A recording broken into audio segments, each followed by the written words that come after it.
46-30 is the score at the half, with the Barangay Ginebra Kings threatening to deal Coca-Cola their very first loss here in the Fiesta Cup. Good evening again, ladies and gentlemen. Magoo Marjon on the floor of the Araneta Coliseum.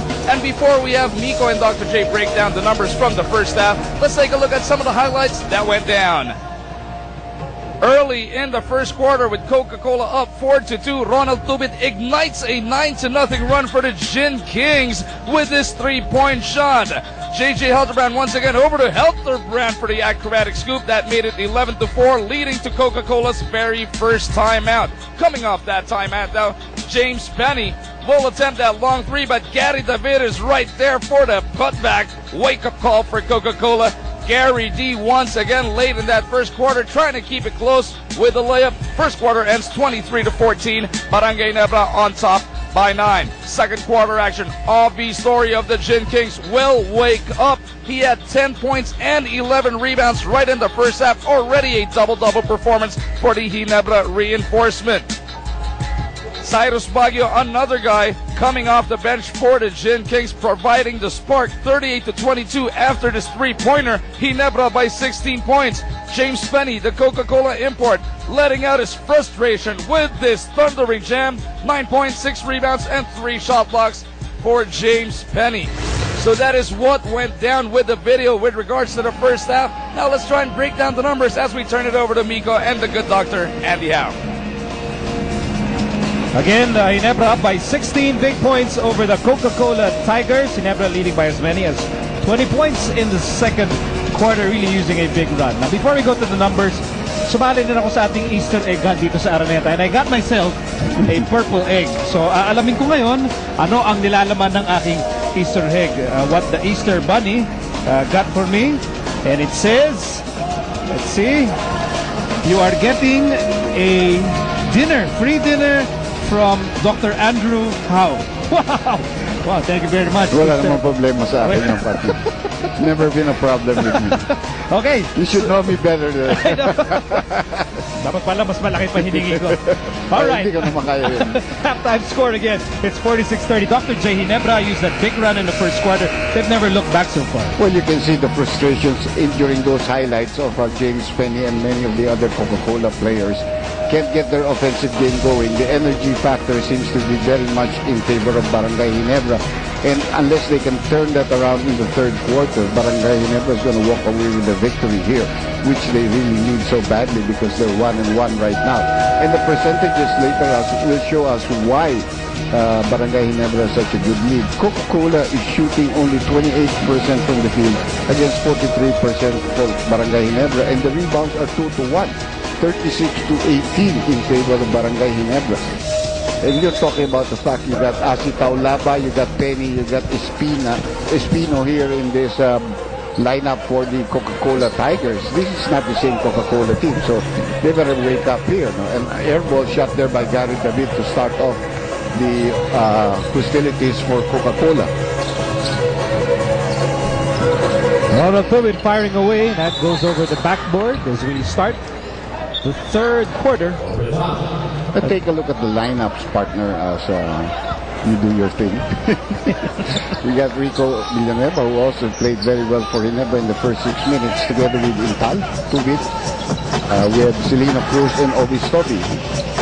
Well, Story, I'm sorry. And Story has to watch himself because he has 3 personal fouls. Missed by Asi. Intal snatching the rebound.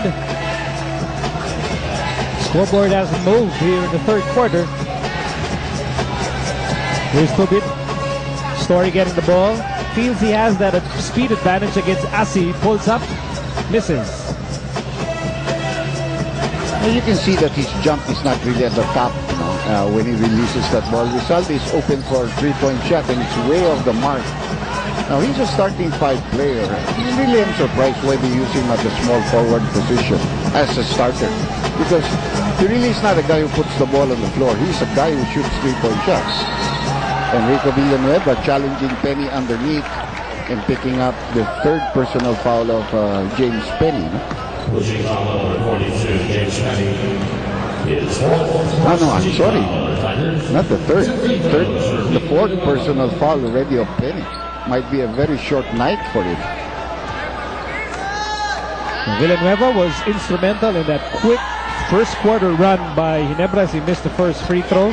Well, that's the same problem he has as many imports have. He really has a problem going to the free throw line and being able to capitalize.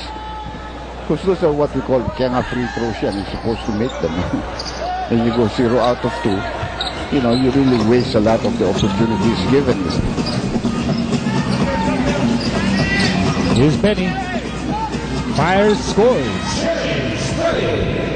Got 13 in the ball game right now. And that was the first basket of the second half. Here's Celino Cruz. Driving lane outside Intal. Story, top of the key. Chris Ross with a rebound. Quiet night so far for Chris Ross. And just as I say that, he misses the layup. And Celino goes to Tubit. Tubit from the corner. James Penny, obviously, if it's going to be a short night for him, he's going to make everything worthwhile. Ross with another layup is blocked, but there is a foul called on. It's against Villanueva. Only the second against the Raging Bull. And this will send Ross to the line. That's a nice roll there. So much was expected from Ross going into the PBA after. Well, the way he dominated stint. in the PBL, no? With the Farex team, I think. But that's why when you're graduating from high school to college, it becomes a different story, you know. There are a lot of players that were excellent players who look like MVPs in the high school leagues, but when you come to college, the university becomes different. No? So sweet move by Ronald Tubit. I mean, that's what he gets paid for. Gary David against the layup. That shot was bothered by Villanueva. Ball will stay with Coca-Cola. One thing you can say about Ginebra too, their defense is very accurate. They go zone, they take away some of the strengths of the Coca-Cola team. And then when you bring, oh, this is a nice shot, but it's way offline again there for Gary David.